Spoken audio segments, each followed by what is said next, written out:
In the category of market-based instruments of pollution control, the next instrument is transferable emission permits. इसके कई नाम हैं: transferable emission permits, tradable emission permits, tradable pollution permits, marketable pollution permits, Hindi में विक्रय योग्य प्रदूषण पत्र, हस्तांतरणीय प्रदूषण पत्र। तो जैसा कि नाम से ही थोड़ा स्पष्ट होता है कि इस प्रक्रिया में, इस विधि के अंतर्गत जो बात की जा रही है वो प्रदूषण पत्रों की बात की जा रही है। प्रदूषण पत्र जिनको कि प्रदूषण पत्रों के बाजार में बेचा जा सकता है और ख़रीदा जा सकता है। एक अलाउंस या एक परमिट प्रदूषणकर्ता फर्म को एक निश्चित मात्रा का प्रदूषण करने का अधिकार देता है। सो एक अलाउंस या एक पोल्यूशन परमिट मीन्स एक निश्चित मात्रा का पोल्यूशन राइट। अब अगर ये परमिट सल्फर प्रदूषण से से संबंधित है तो हम कह सकते हैं कि एक पोल्यूशन परमिट या एक अलाउंस 1 टन SO2 उत्सर्जन का अधिकार देता है। जिसके पास एक परमिट है उस व्यक्ति को 1 टन SO2 उत्सर्जन का अधिकार है, अगर यह सल्फर परमिट है। अगर ये कार्बन परमिट है तो इसका अर्थ है कि उत्सर्जनकर्ता को या फर्म को 1 टन CO2 उत्सर्जन का अधिकार है। One pollution permit is equal to 1 ton pollution right. 1 ton pollution right. इस विधि के अंतर्गत विचारधारा क्या है? हम मान लीजिए किसी क्षेत्र में देखते हैं कि 1000 इकाई का प्रदूषण है, लेकिन social optimum level of pollution, again याद करिए MCC MDC जहाँ इंटरसेक्ट करती हैं उससे जो social optimum level of pollution निकलता है वो पोल्यूशन वो है जो समाज को स्वीकार्य है और वही अधिकतम प्रदूषण होना चाहिए, उससे ज़्यादा नहीं। तो MCC और MDC कर्व के इंटरसेक्शन के बेसिस पर जो अथॉरिटीज़ हैं, सरकार है, उनको ज्ञात होता है कि उस क्षेत्र में जो अधिकतम प्रदूषण हो सकता है, जो सोशल ऑप्टिमम या सोशली एक्सेप्टेबल है, वो 600 इकाई है। तो इसका अर्थ है उस जगह पर 600 इकाई से ज़्यादा प्रदूषण नहीं होना चाहिए, अर्थात 1000 इकाई प्रदूषण अगर हो रहा है तो उसमें से 400 इकाई प्रदूषण को नियंत्रित किया जाना चाहिए। ट्रांसफरेबल पोल्यूशन परमिट विधि के अंतर्गत सरकार उस क्षेत्र में जहां पर 1000 टन, इकाई को टन कर दें, जहां 1000 टन सल्फर या कार्बन का प्रदूषण हो रहा है, वहां सरकार चाहती है कि सोशल ऑप्टिमम लेवल के हिसाब से 600 टन SO2 या CO2 का एमिशन हो, इससे ज़्यादा नहीं, क्योंकि सोशल ऑप्टिमम लेवल है। तो सरकार उस क्षेत्र में प्रदूषण करने का अधिकार प्रदूषणकर्ताओं को देगी, फर्म को देगी, और कहेगी कि हम उस क्षेत्र में 600 प्रदूषण परमिट निर्गत करते हैं, जिसका अर्थ हुआ 600 टन प्रदूषण करने का अधिकार। तो किसी भी स्थान पर इस विधि के अंतर्गत सबसे पहला निर्णय ये अथॉरिटी या सरकार ये लेती है कि उस क्षेत्र में कितने परमिट निर्गत किए जाएं, कितने परमिट इशू किए जाएं। और एक परमिट 1 टन प्रदूषण का अधिकार देता है, अतः social optimum level of pollution जो होगा वही ये निर्धारित करेगा कि जितनी SOL की मात्रा होगी, जितनी social optimum level of pollution की मात्रा होगी, उतने ही परमिट वहाँ पर इशू किए जाएंगे। तो एक क्वेश्चन सॉल्व होता है कि किसी भी क्षेत्र में पर्यावरणीय विनियमन के लिए, प्रदूषण को नियंत्रित करने के लिए सरकार कितना परमिट इशू करे। सरकार उतना परमिट इशू करे जितना कि प्रदूषण स्तर सोशल ऑप्टिमम लेवल के बराबर है। अब दूसरा प्रश्न ये आता है कि अगर मान लीजिए उस क्षेत्र में जो प्रदूषण करने वाली फर्म है वो 10 हैं और 600 टन SO2 या CO2 से ज़्यादा वहाँ प्रदूषण नहीं हो सकता, तो इसका अर्थ यह हुआ कि 600 परमिट इशू होंगे। तो सेकंड क्वेश्चन ये है कि पहला क्वेश्चन कि परमिट कितने इशू हों, इसको डिसाइड करने के बाद दूसरा क्वेश्चन ये आता है कि जो परमिट्स हों उनका डिस्ट्रीब्यूशन कैसे हो, एलोकेशन कैसे हो। 10 लोगों में 600 परमिट कैसे बांटे जाएं? 2 तरीके हो सकते हैं, एक समान और एक असमान, इक्वल डिस्ट्रीब्यूशन और दूसरा अनइक्वल डिस्ट्रीब्यूशन। 600 परमिट अगर 10 फर्मों में बांटते हैं, इसका मतलब है 60-60 परमिट सब फर्मों को बांट दीजिए। Equal distribution of permits to all polluters, to all firms. Unequal बांटना है तो किसी को कम किसी को ज़्यादा, ऐसे बांट दीजिए। ये जो ट्रांसफरेबल एमिशन परमिट की स्कीम है, ये जो विधि है, इसकी ये ब्यूटी है, ये इसकी खूबी है कि ये कहती है कि आप डिस्ट्रीब्यूशन जो परमिट का करें, संख्या निर्धारित कर लें 600, वो ठीक, लेकिन आप परमिट्स का जो डिस्ट्रीब्यूशन करें, चाहे प्रदूषणकर्ताओं के बीच में इक्वली करें, 10 फर्मों में सबको 60-60 दे दें, या अनइक्वली करें, किसी को ज़्यादा किसी को कम दे दें, इससे अंतिम परिणाम पर कोई अंतर नहीं पड़ेगा। The ultimate result, the ultimate position of permits, the ultimate position of equilibrium is unaffected by the initial distribution, whether it is even or uneven. This is the chief merit of this permit scheme. तो किसी भी क्षेत्र में जो स्थिति देखी गई उसके हिसाब से परमिट्स का डिस्ट्रीब्यूशन कर दिया गया। हम एक एग्जाम्पल को लेते हैं। आपको कई चित्र मैंने सप्लाई किए हैं, उसमें फिगर 6.4 पर कंसंट्रेट कीजिए और फिगर 6.4 के हिसाब से अनुसार y एक्सिस पर डॉलर वैल्यू है, x एक्सिस पर SO2 tons of SO2 emission दिया गया है। 2 स्केल हैं, एक्स एक्सिस का स्केल फर्म 1 के लिए भी है और एक्स एक्सिस का स्केल फर्म 2 के लिए भी है। जब हम 0 से आगे की ओर चलते हैं तो ये एक्सिस स्केल फर्म 1 के लिए है, जो बताता है फर्म 1 के द्वारा SO2 emission per year in ton. दूसरा स्केल उसके नीचे फर्म 2 के लिए है, जो बताता है फर्म 2 का SO2 एमिशन पर ईयर,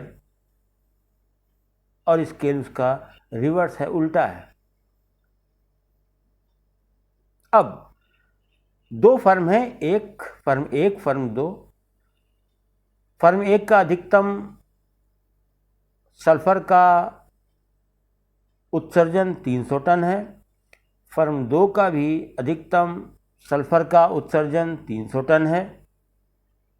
दोनों को मिला दें तो दोनों फर्म जिस क्षेत्र में काम कर रही होंगी वहाँ पर कुल उत्सर्जन SO2 का प्रति वर्ष 600 टन हो जाएगा, 300 प्लस 300। सरकार ने उस क्षेत्र में, अथॉरिटी ने उस क्षेत्र में कैलकुलेट किया कि वहाँ SO2 का प्रति वर्ष उत्सर्जन कितने टन होना चाहिए, कितना होना चाहिए। लॉजिक कहाँ से आएगा? लॉजिक आएगा, आप ये देखिए कि एमसीसी और एमडीसी के हिसाब से social optimum level of pollution क्या है। सरकार ने उस क्षेत्र में SO2 नियंत्रण के दृष्टिकोण को ध्यान में रखते हुए एमसीसी कर्व और SO2 उत्सर्जन से होने वाली क्षति से संबंधित एमडीसी कर्व दोनों को दृष्टिगत रखा, दोनों को ध्यान में रखा और दोनों का जो इंटरसेक्शन पॉइंट है उसके आधार पर यह तय किया, ये निर्धारित किया, ये निश्चित किया कि उस क्षेत्र में 300 टन SO2 का उत्सर्जन होना चाहिए। इसका सीधा अर्थ है, अगर दो फर्म वहां पर 600 टन SO2 का उत्सर्जन प्रतिवर्ष कर रही हैं तो उसको 300 टन घटाना पड़ेगा। क्यों? क्योंकि वहां पर 300 टन SO2 का उत्सर्जन प्रतिवर्ष अधिकतम हो सकता है। इसका अर्थ ये भी हुआ कि सरकार अगर पोल्यूशन को कंट्रोल वहां करेगी तो वो चाहेगी कि 300 टन SO2 उत्सर्जन प्रतिवर्ष से ज़्यादा ना हो, तो उसने 300 परमिट निर्गत कर दी है। हर परमिट की वैल्यू क्या है? 1 टन SO2 उत्सर्जन का अधिकार। सरकार ने 300 परमिट इशू कर दिए। अब इन 300 परमिट को इशू करने के तरीके दो हो सकते हैं। दो फर्म हैं, दोनों को 150 परमिट दे दीजिए, या दोनों को, किसी को 200 किसी को 100 परमिट दे दीजिए। लेकिन जो भी इनिशियल डिस्ट्रीब्यूशन होगा इसका अंतिम परिणाम से कोई संबंध नहीं है। अल्टीमेट रिजल्ट वही आएगा जो आना है, चाहे आप दोनों को 150 दें, चाहे किसी को 200 किसी को 100 दें, किसी को कम दें किसी को ज़्यादा दें। अब हम इस बात का विश्लेषण करते हैं। मान लिया जाए कि इवन बैकग्राउंड को ध्यान में रखते हुए, इवन वैल्यू को ध्यान में रखते हुए सरकार इवन डिस्ट्रीब्यूशन करती है और दोनों फर्मों को 150 परमिट इशू करती है। प्रत्येक फर्म को 150 टन SO2 उत्सर्जन का अधिकार है।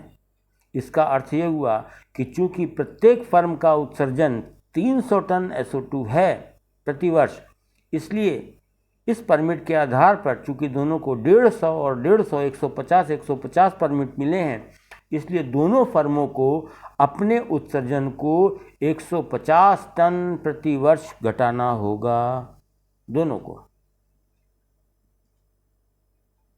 इस स्थिति में अब हम दोनों फर्मों के बीच विश्लेषण को देखते हैं। चित्र 6.4 बताता है कि यहाँ पर दो तरीके के marginal control cost curve MCC curve दिखाए गए हैं, एक MCC1 एक MCC2। MCC1 marginal control cost curve है फर्म 1 का, जबकि MCC2 marginal control cost curve है फर्म 2 का। फर्म 1 के कंट्रोल कॉस्ट का MCC1 का जो ढाल है, स्लोप है, वो कम है, दूसरे का स्लोप ज़्यादा है। MCC2 कर्व का स्लोप हायर है, MCC1 कर्व का स्लोप लोअर है, जो इस बात को इंडिकेट करता है कि जो पहली फर्म है, पहली फर्म की पोल्यूशन को कंट्रोल करने की जो कॉस्ट है वो कम है। पहली फर्म के पास पोल्यूशन को कंट्रोल करने की जो टेक्नोलॉजी है वो इस तरीके की है कि पोल्यूशन को कंट्रोल करने की कॉस्ट कम है, जबकि ऊंचे ढाल का MCC2 ये बताता है कि जो फर्म 2 है उसकी जो पोल्यूशन को कंट्रोल करने की कॉस्ट है वो हायर है। फर्म A पोल्यूशन को कंट्रोल करेगी, हायर कॉस्ट। फर्म 1 पोल्यूशन को कंट्रोल करेगी लोअर कॉस्ट पे, और फर्म 2 पोल्यूशन को कंट्रोल करेगी हायर कॉस्ट पे। लेकिन दोनों को 150 और 150 परमिट दे दिए गए, 150 फर्म 1 के पास, 150 फर्म 2 के पास। लेकिन ये अंतिम हल नहीं है। दोनों फर्मों के बीच में परमिट का लेन देन होगा, बिक्री होगी, खरीद होगी, और हम अभी इस विश्लेषण में देखेंगे कि firm with low cost of control, जिस फर्म की प्रदूषण को नियंत्रण करने की लागत कम होती है, जिसकी कंट्रोल कॉस्ट कम है, वो अपने प्रदूषण को 150 से और ज़्यादा नियंत्रित करने की कोशिश करती है और परमिट को सेल करती है, बेचती है। जैसे हमसे जो लो कास्ट फर्म है उससे अगर कहा गया कि आप पोल्यूशन को कंट्रोल करिए 150 इकाई उत्सर्जन करने का, 150 इकाई या 150 टन SO2 उत्सर्जन करने का अधिकार पत्र तो मेरे पास है, पोल्यूशन राइट है। 150 इकाई फर्म एक अगर SO2 का उत्सर्जन प्रतिवर्ष करती है तो वो लीगली परमिटेड है, कोई रोक नहीं सकता। लेकिन फर्म एक की कंट्रोल कॉस्ट कम है, इसलिए उसकी कोशिश होगी कि वो 150 इकाई की तुलना में और ज़्यादा कंट्रोल कर ले। मान लीजिए उसने 100 इकाई कंट्रोल कर लिया, 100 इकाई तक, तो उसने अगर 100 इकाई कंट्रोल कर लिया तो उसके पास जो 50 टन एक्स्ट्रा SO2 कंट्रोल का अधिकार था, यानी कि 50 परमिट, अब उस एफिशिएंट फर्म के पास वो 50 परमिट एक्स्ट्रा हो गए और ये फर्म इन परमिट्स को परमिट के बाजार में बढ़िया कीमत पर बेच सकती है और फायदा कमा सकती है। चित्र 6.4 में हम इस चीज़ पर कंसंट्रेट करते हैं। वाई एक्सिस मैंने आपको बताया, एक्सिस से बताया। अब देखिए बिंदु ई, पॉइंट ई वो है जो अल्टीमेट इक्विलिब्रियम का पॉइंट है, जो अंतिम हल का बिंदु है, और यह बिंदु यह बताता है, बिंदु ई, कि फर्म एक ने जो SO2 का उत्सर्जन किया वो 100 टन है, यानी कि फर्म एक ने 200 टन नियंत्रित किया, जबकि उसको लीगली 150 टन ही नियंत्रित करना था।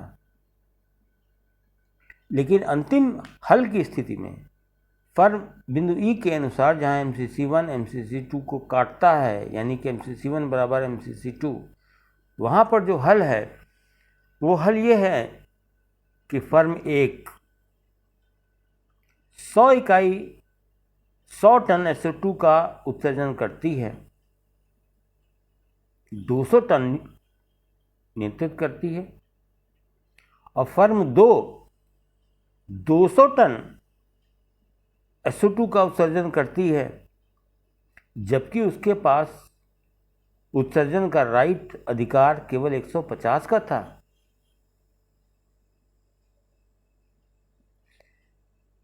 रिपीट, फर्म एक अंतिम हल बिंदु ई के अनुसार जहां MCC1 बराबर MCC2 है, केवल 100 टन SO2 का उत्सर्जन करती है और 200 टन को नियंत्रित करती है, जबकि उसके पास 150 परमिट थे, यानी कि 150 टन उत्सर्जन का अधिकार था, अर्थात उसके पास 50 परमिट, फर्म एक के पास 50 परमिट ऐसे हो गए जो एक्स्ट्रा हैं।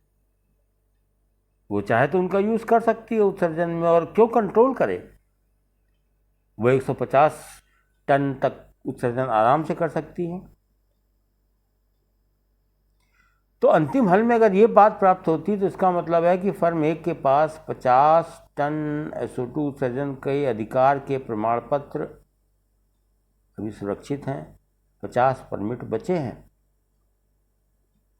फर्म दो, जिसकी कंट्रोल कॉस्ट कम है, उसको लगता है कि वो केवल 100 इकाई नियंत्रित कर पाएगी, और यहाँ पर अंतिम हल में उसका उत्सर्जन 200 का है। लेकिन उसको तो अधिकार केवल 150 इकाई या 150 टन SO2 का था। तो अंतिम हल में 200 टन SO2 उत्सर्जन का अधिकार उसको कैसे मिलेगा? 150 इकाई या 150 टन SO2 उत्सर्जन का अधिकार उसको प्राप्त है 150 परमिट, और 50 परमिट वो फर्म ए से खरीद लेगी,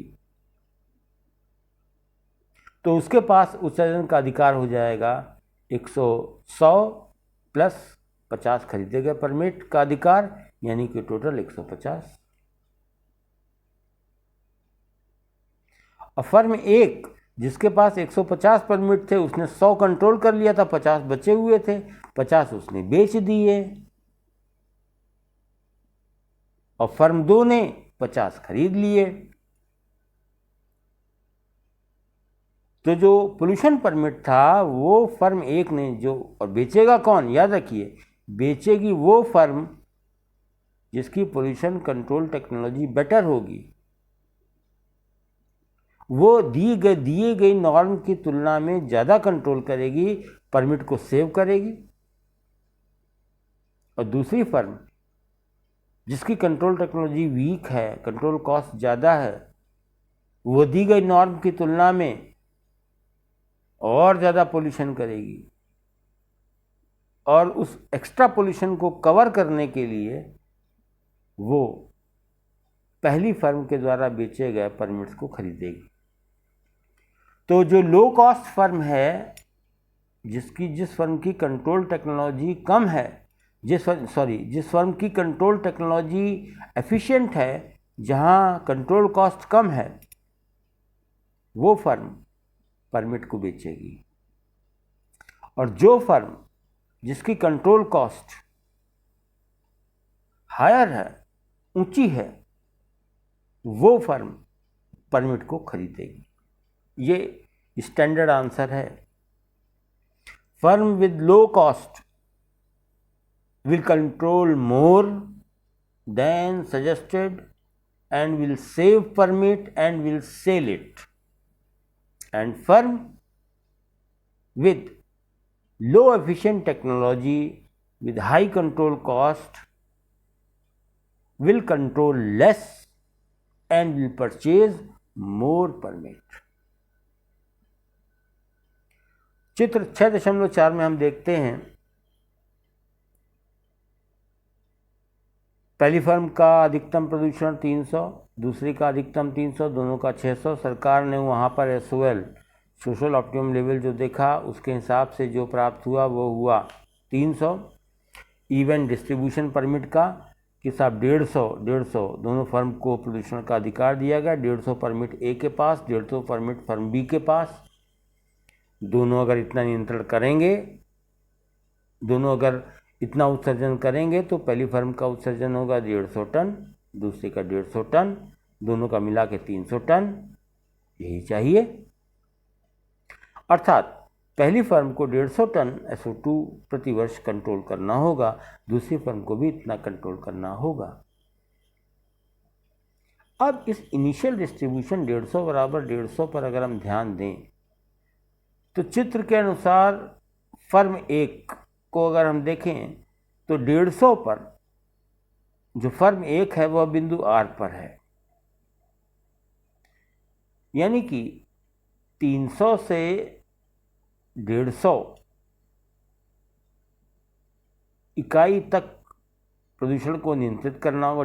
300 की तुलना में अगर 150 इकाई प्रदूषण रखना है, तो इसका सीधा सा अर्थ हुआ कि आपको 150 इकाई कंट्रोल करना होगा। ऐसे में जो फर्म एक है उसके लिए 150वीं इकाई प्रदूषण को नियंत्रित करने की जो लागत है वह बिंदु R से स्पष्ट है, वो $500 है, $500। दूसरी ओर उसके नीचे के स्केल में अगर फर्म 2 रिवर्स स्केल है, जो अगर अपनी वो 150वीं इकाई नियंत्रित करेगी, तो MCC 2 के हिसाब से 150वीं इकाई को नियंत्रित करने की लागत $2500 है। फर्म एक अपनी 150वीं इकाई नियंत्रित करेगी तो लागत है 500, और अगर फर्म 2 अपनी 150वीं इकाई को नियंत्रित करेगी तो उसकी लागत है $2500। फर्म 2 को ये लगता है कि मैंने अगर अंतिम इकाई को नियंत्रित किया तो मुझे $2500 लगेंगे। दूसरी ओर जो फर्म 1 है वो अगर अंतिम इकाई को नियंत्रित करेगी तो उसकी लागत $500 की आएगी। तो फर्म 2 फर्म 1 से रिक्वेस्ट करती है कि हम आपकी जो कंट्रोल कॉस्ट है $500, हम उसकी तुलना में आपको और ज़्यादा पैसा दे देंगे, लेकिन आप प्रदूषण पत्र हमको दे दीजिए। अंतिम इकाई को फर्म 2 नियंत्रित करेगी तो $2500 आएगा। अंतिम इकाई फर्म 1 नियंत्रित करेगी तो $500 आएगा। सोचिए, अगर हम फर्म 1 जो एफिशिएंट फर्म है उसको इंसेंटिव दें कि आप ऐसा करिए, कंट्रोल कर लीजिए, और आपकी कंट्रोल कॉस्ट जो भी होगी 500, हम उसकी तुलना में आपको और ज़्यादा पैसा दे देंगे, $1500 दे देंगे, लेकिन आप एक्स्ट्रा कंट्रोल कर लीजिए। और 1 टन SO2 आपने और एक्स्ट्रा कंट्रोल किया 150 के ऊपर, 150 से कम, तो 150 की तुलना में अगर आपने एक्स्ट्रा कंट्रोल किया तो आपके पास 1 परमिट बच जाएगा। वो परमिट आप हमको दे दीजिए। आप एक्स्ट्रा जो कंट्रोल करेंगे उसमें आपका पैसा जो लगा है वो $500 लगा है, और हम आपको $1500 देंगे उसका। फर्म 1 इसके लिए सहर्ष तैयार हो जाएगी, और इसलिए तैयार हो जाएगी क्योंकि अगर वो उस अतिरिक्त इकाई को कंट्रोल करती है तो उस कंट्रोल कॉस्ट की तुलना में उसको जो मिलने वाला पैसा है वो ज़्यादा है। हमने $1 आपको दे दिया, आपसे हमने 1 परमिट आपको दे दिया, और हमको मिला कितना? $1500। और उस एक्स्ट्रा इकाई को कंट्रोल करने के लिए मेरी कॉस्ट कितनी आई? $500। तो मेरा तो फ़ायदा है, मैं तैयार हूँ। इस प्रस्ताव पर फर्म 1 तैयार हो जाएगी, और फर्म 2 ऐसा प्रस्ताव देगी क्यों? फर्म 2 को लगता है अगर मुझको एक्स्ट्रा कंट्रोल करना पड़ा तो मेरी लागत है $2500, तो मैं अगर पोल्यूशन को कंट्रोल ना करूं, क्योंकि मेरी कंट्रोल टेक्नोलॉजी सुपीरियर नहीं है, कंट्रोल कॉस्ट ज़्यादा है, इसलिए अगर मैं एक्स्ट्रा SO2 के टन को कंट्रोल ना करूं, 1 टन SO2 $2500 कंट्रोल लागत, कंट्रोल ना करूं बल्कि इसको होने दूं, और 1 टन SO2 अतिरिक्त होने का, उत्सर्जन होने का प्रमाण पत्र कहीं से मिल जाए जिसमें मेरा खर्चा $2500 से कम हो, तो मेरे लिए फ़ायदा। अगर $1500 में बात बनती है तो आप देखिए कि जो बेटर कंट्रोल टेक्नोलॉजी वाली फर्म है, पहली फर्म, वो बड़े आराम से परमिट बेच देगी, क्योंकि उसकी कॉस्ट 500 और जो उसको मिल रहा है वो 1500। और दूसरी फर्म बड़े आराम से इस परमिट को खरीदेगी, क्योंकि कंट्रोल करना पड़ता तो 2500, खरीद लिया उत्सर्जन अधिकार तो 1500, दोनों का फायदा। Mutually beneficial bargain between 2 firm.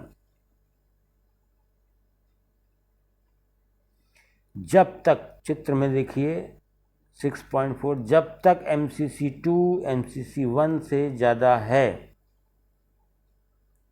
तब तक हमेशा ये होगा कि जो लो कॉस्ट फर्म है, जो लो कंट्रोल कॉस्ट फर्म है, वो परमिट को बेचेगी, और जो हाई कंट्रोल कॉस्ट फर्म है वो परमिट को खरीदेगी। मार्केट में परमिट की ट्रेडिंग होती जाएगी, और धीरे धीरे हम U बिंदु से E बिंदु की ओर अग्रसर होंगे। और इस तरीके की जो ट्रेडिंग है, जो जिसका संतुलन हमको बिंदु ई पर प्राप्त होता है, वहाँ अंतिम परिणाम क्या है? पहली चीज़, संतुलन बिंदु ई वहाँ पर प्राप्त होता है जहाँ MCC1 MCC2 के बराबर है, अर्थात किसी एक फर्म के लिए परमिट को बेचना फ़ायदेमंद नहीं रह गया, दूसरी फर्म के लिए परमिट को खरीदना फ़ायदेमंद नहीं रह गया, जहां दोनों की कंट्रोल कॉस्ट बराबर है।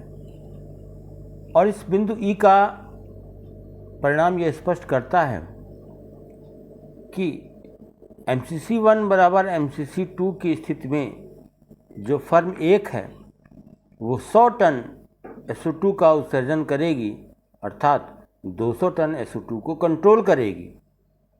इसका अर्थ ये हुआ कि फर्म एक जो कि एफिशिएंट फर्म है, जिसकी कंट्रोल टेक्नोलॉजी बेटर है, वो फर्म 50 टन सल्फर अपने अलाउबल परमिट की तुलना में कम एमिट करेगी।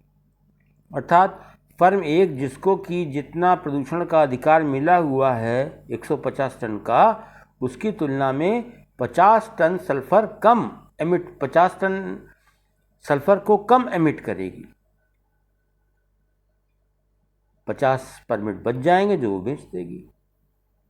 दूसरी ओर फर्म 2 इक्विलिब्रियम ई पर बताती है कि वो कितना उत्सर्जन करेगी, वो 200 टन सल्फर का उत्सर्जन करेगी, जो कि उसकी परमिट के हिसाब से अधिकतम सीमा 150 टन की तुलना में 50 टन और ज़्यादा है।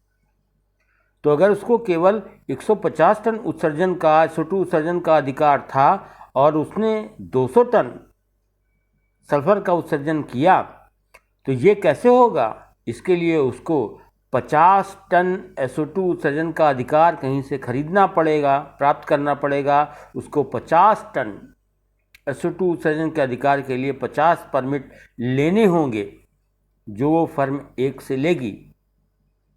अर्थात संतुलन की स्थिति में फर्म एक 50 परमिट बेचेगी और फर्म 2 50 परमिट खरीदेगी।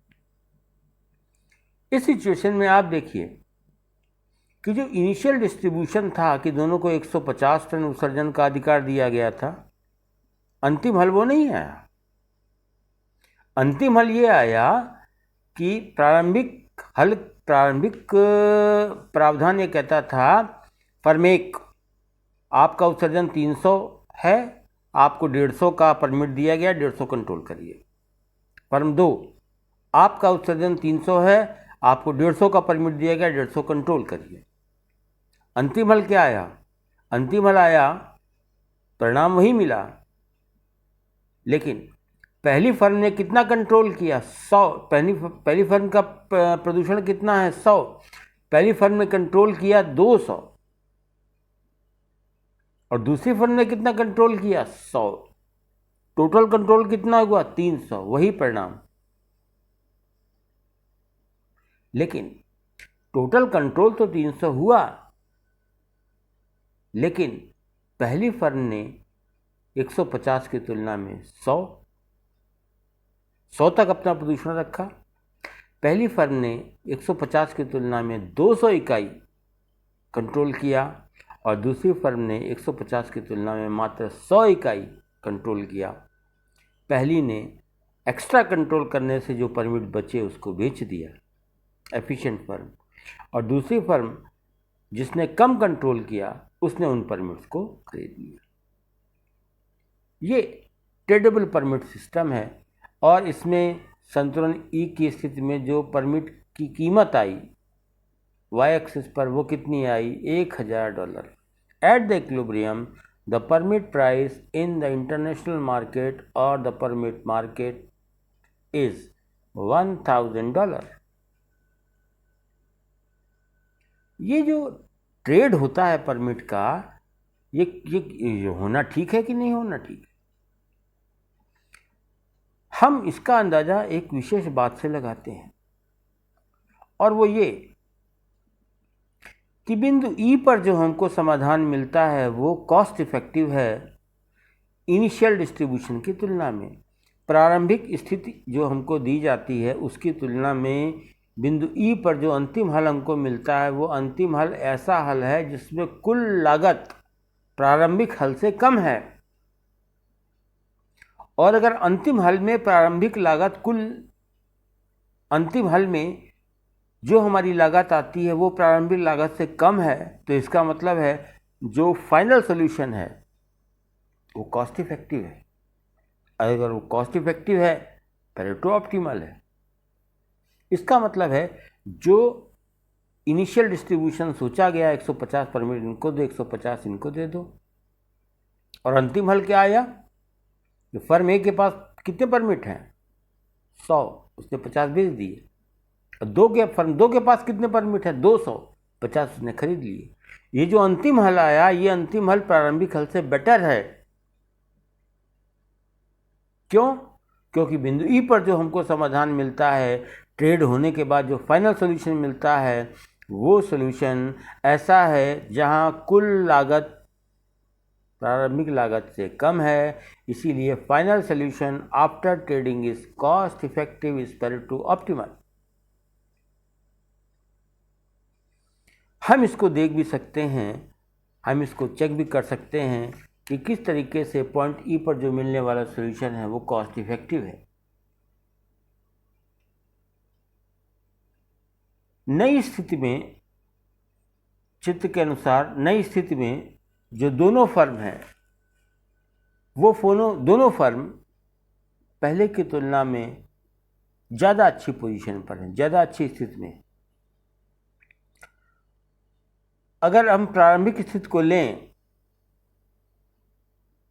तो एक फर्म के लिए जो पॉइंट आता है, पहली फर्म के लिए वो आर है, और दूसरी फर्म के लिए जो पॉइंट आता है वो है एस। ये इनिशियल है।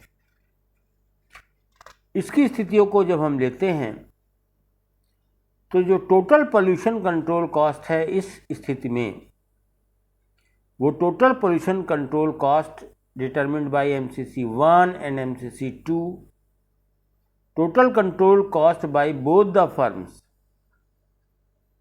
It is represented by the area OESRU. OESRU. So this is the total control cost by the two firms.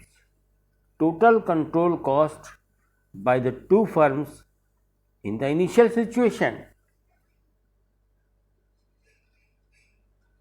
अब ट्रेडिंग होती है, परमिट बेचे जाते हैं, खरीदे जाते हैं, और जो अंतिम हल आता है, जो नया सॉल्यूशन आता है पॉइंट ई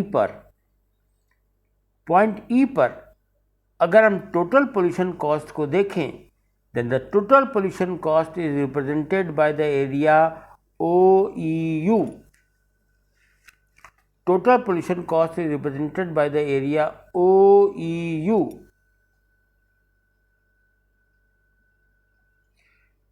OEU का मतलब टोटल पोल्यूशन कॉस्ट का मतलब pollution cost by firm 1 and plus pollution cost by firm 2। तो प्रारंभिक स्थिति की तुलना में नई स्थिति को अगर हम कंपेयर करें तो हम देखते हैं कि नई स्थिति में जो टोटल कंट्रोल कॉस्ट थी वो टोटल कंट्रोल कॉस्ट ERS क्षेत्रफल से कम हो गई है। So total control cost in the new situation has reduced by the area ERS. इसका अर्थ हुआ कि जो अंतिम हल है वो हल ना केवल एक संतुलन है, ना केवल एक सामंजस्य है, बल्कि आर्थिक रूप में लागत प्रभावी भी है, कॉस्ट इफेक्टिव भी है, पेरेटो ऑप्टिमल भी है। So it is desirable. और इस सिचुएशन में जो अल्टीमेट प्राइस तय होता है परमिट का, वो परमिट का प्राइस चित्र के हिसाब से हम देखते हैं तो वो $1000 का है।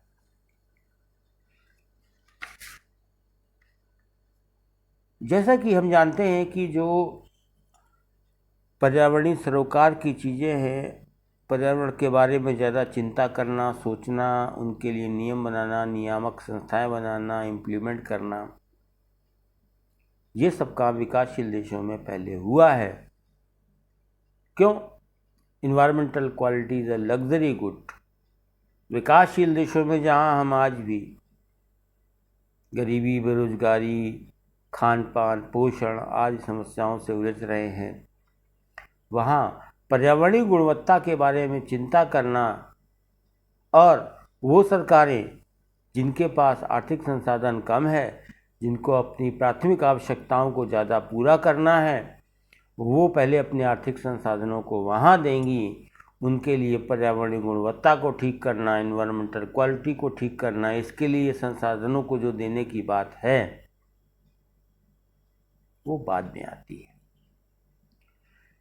ट्रेडेबल पोल्यूशन परमिट का जो सिस्टम है, जो एक स्कीम है, United Nation, USA, America, so United States Environmental Protection Agency, United States Environmental Protection agency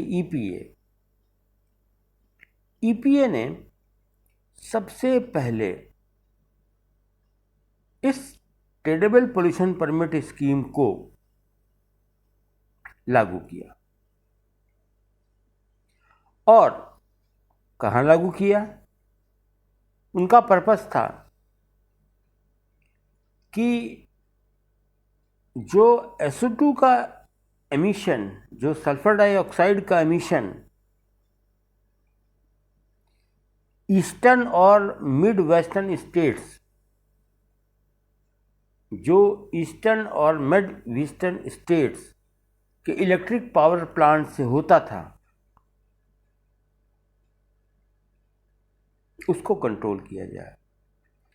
the objective of EPA was to control the SO2 emission from the major electric power plants in the eastern and mid-western states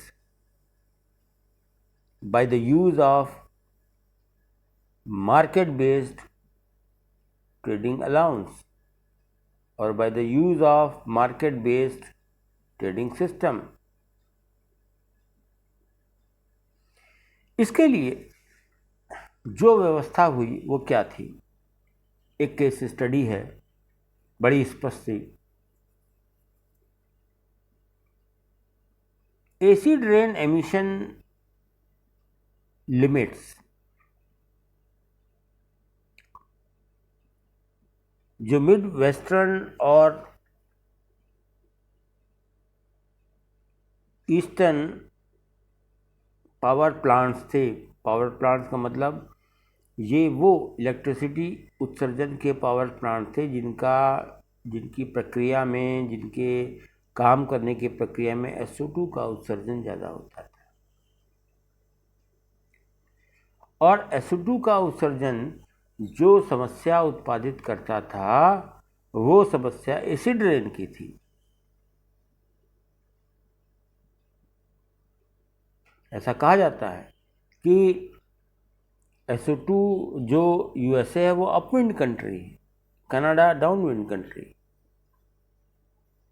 तो air flow अगर यहाँ से वहाँ होगा और यहाँ अगर SO2 का एमिशन ज़्यादा है, तो नेचुरली जो एसिड रेन की प्रॉब्लम है वो दूसरी कंट्री कनाडा में ज़्यादा होगी, which is not responsible for the emission of SO2। अब बात की गई कि हाँ भाई, हमारे यहाँ SO2 का एमिशन इलेक्ट्रिक पावर प्लांट में ज़्यादा है और ये एक इंटरनेशनल एनवायरमेंटल प्रॉब्लम क्रिएट करता है, that is acid rain. So acid rain की प्रॉब्लम को कंट्रोल करने के लिए proposed plant by plant reduction in acid rain emission by the EPA ने जो इलेक्ट्रिक पावर जनरेटिंग प्लांट्स थे USA में, उनके लिए एक व्यवस्था बनाई जो बड़े प्लांट थे, कितने, 110 of the largest plants, mostly coal burning utilities, कहाँ, in 21 eastern and mid western states. इनके लिए नियम बनाया, they will have to make reduction beginning in 1995। और आगे चल के शताब्दी के अंत तक 800 और छोटे प्लांट, इनको भी अपने उत्सर्जन में कटौती करनी होगी।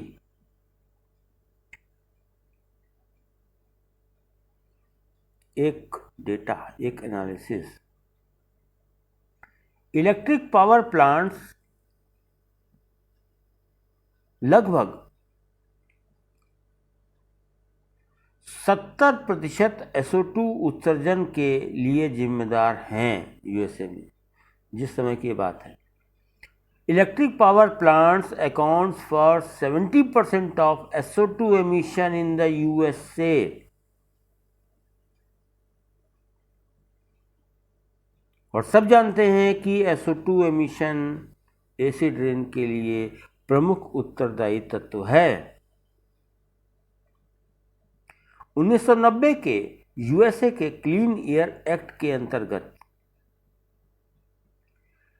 ऐसे जितने भी पावर प्लांट थे, उनको उत्सर्जन अलाउंस, एमिशन अलाउंस, उत्सर्जन प्रमाण पत्र, उत्सर्जन अधिकार इशू किया गया। प्रत्येक अलाउंस या प्रत्येक प्रदूषण परमिट, प्रत्येक अलाउंस या प्रत्येक प्रदूषण परमिट, इसका अर्थ था प्रत्येक अलाउंस या प्रत्येक प्रदूषण परमिट, इसका अर्थ था 1 टन SO2 उत्सर्जन का अधिकार। कितना परमिट इशू किया जाएगा, वही सोशल ऑप्टिमली कितना होना चाहिए प्रदूषण, इसके आधार पर तय किया गया। प्रक्रिया जारी की गई। ध्यान रखिए, पोल्यूशन परमिट सिस्टम में सबसे पहला जो प्रैक्टिकल यूज़ था, प्रैक्टिकल एप्लीकेशन था पोल्यूशन परमिट सिस्टम का, वो यही था, to control acid rain. First application of pollution permit system was related to sulfur permit, SO2 permit issue किए गए और ये तय हो गया कि जो भी फर्म है उनको एक निश्चित समय सीमा दे दी गई कि इस समय सीमा तक उनको अपना इतना उत्सर्जन रखना है और बाकी कंट्रोल कर लेना है। एक समय सीमा दे दी गई कि आपको उत्सर्जन अधिकार दिया गया है कि आप 1995 तक जो परमिट दिया गया है उसमें जितना उत्सर्जन अधिकार है उतना आप कर सकते हैं, और उससे ज़्यादा जो है उसको आप कंट्रोल कर लीजिए।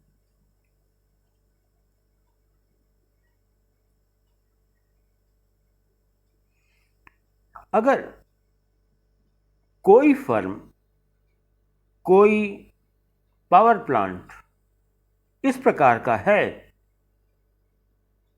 जो दिए गए प्रदूषण पत्र या प्रदूषण अधिकार से की तुलना में अधिक SO2 का उत्सर्जन करता है, तो $2000 की पेनल्टी पड़ेगी और एक प्रदूषण पत्र, एक प्रदूषण करने का अधिकार आपका समाप्त हो जाएगा। बिल्कुल ठीक बात। हमने आपको कहा 100 टन कंट्रोल करिए और 100 टन का परमिट ले लीजिए। अब आपने 100 टन का परमिट ले लिया तो आप 100 टन तक प्रदूषण कर सकते हैं। लेकिन अगर आपने 101 टन किया, बात समझिए, लेकिन अगर आपने 100 टन अधिकार है, 100 टन की तुलना में 101 टन कर दिया और आपने उस अतिरिक्त प्रदूषण करने के अधिकार को किसी से अधिकार पत्र के रूप में नहीं खरीदा, तो ये जुर्माना हो गया, ये वायलेशन, उल्लंघन हो गया और इसके लिए आपको $2000 पेनल्टी देनी होगी।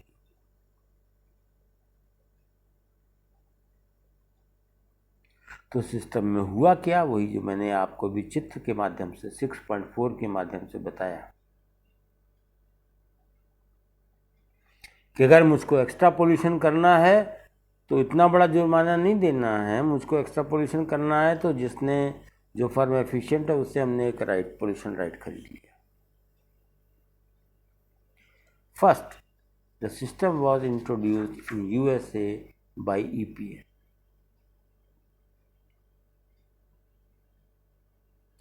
इस प्रदूषण पत्र प्रणाली की बात का एक बड़ा डिफरेंट एंगल अब मैं आपको बताता हूं। केस स्टडी, परचेजिंग पोल्यूशन, प्रदूषण को खरीदना, interesting. Case study, purchasing pollution, प्रदूषण को खरीदना। इस इंटरेस्टिंग बात में कितनी बड़ी बात सम्मिलित है। विकसित देश में तो हो गया, हम विकासशील देशों में ऐसा नहीं कर पाते हैं। लेकिन केस स्टडी देखिए क्या है। What can $20,500 by? $20,500 क्या खरीद सकते हैं?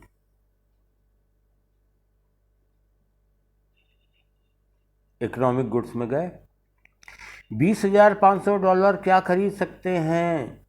1800 RIMS of photocopier papers, 6,833 pins of Ben and Jerry's ice cream.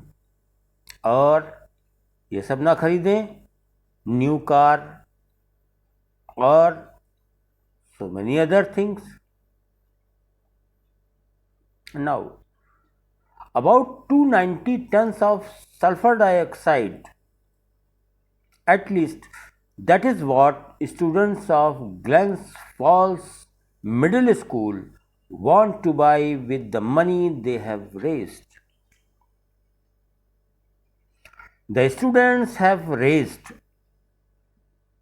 $20,500 to buy so-called pollution allowances at the US Environmental Protection Agency's annual auction at the Chicago Board of Trade this week.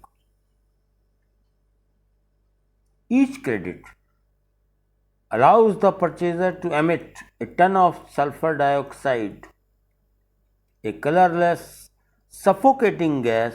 The students would retire the allowances they buy, thereby reducing the amount of SO2 that is released into the air.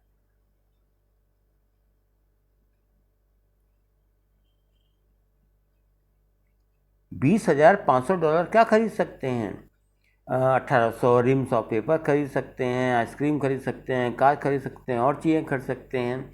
लेकिन $20,500 से एक छोटे से school, Glens Falls middle school के बच्चों ने क्या खरीदा? उन्होंने खरीदा प्रदूषण को रोकने का अधिकार। स्टूडेंट्स ने चंदा इकट्ठा किया कि हमको प्रदूषण कम करना है, इसके लिए हम पोल्यूशन को, हम चाहते हैं कि जो परमिट्स हैं, जो परमिट बिक्री होती है, देखिए पोल्यूशन के परमिट की बिक्री, एक परमिट 1 टन SO2 का अधिकार है। हम इसको ऑक्शन नीलामी बाज़ार में बेचने जा रहे हैं, कोई भी खरीद सकता है। बच्चों ने क्या डिसाइड किया, हम चंदा इकट्ठा करेंगे और चंदा इकट्ठा करके जाएंगे ऑक्शन के बाज़ार में, और जो परमिट वहाँ पे नीलामी हो रही होगी हम परमिट खरीदेंगे उससे। बच्चों ने पैसा रेज किया। द स्टूडेंट रेज्ड $20,500 और ले जाके क्या किया उन्होंने उस पैसे का, वो उस नीलामी के बाज़ार में गए जहाँ SO2 उत्सर्जन से संबंधित परमिट की बिक्री हो रही थी, नीलामी हो रही थी, और उन्होंने उस पैसे को वहाँ देकर SO2 उत्सर्जन के अधिकार के परमिट खरीद लिए।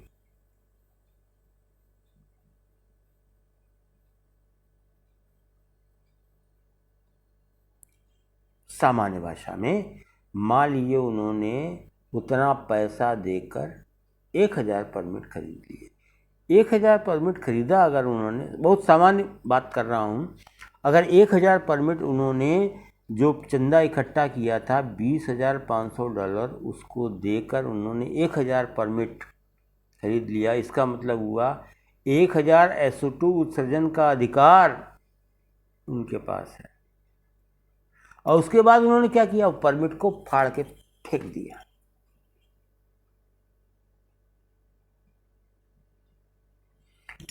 जो हमको 1000 टन SO2 उत्सर्जन का अधिकार मिला था, मेरे पास था, अगर मैं किसी को बेच देता तो वो हमको हमसे ज़्यादा पैसा दे देता और अपनी इनएफिशिएंसी को छुपाने के लिए ज़्यादा प्रोडक्शन करता, ज़्यादा पोल्यूशन करता।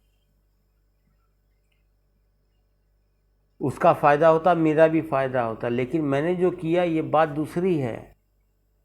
ये क्या है, मैंने उस पूरे क्षेत्र से, उस पूरे देश से जहाँ उत्सर्जन का अधिकार दिया जा रहा था, वहाँ से 1000 टन SO2 घटाने का काम कर दिया, फाड़ के फेंक दिया।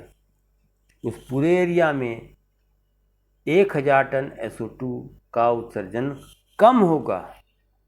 This is the spirit, this is the task, this is the thinking to reduce pollution.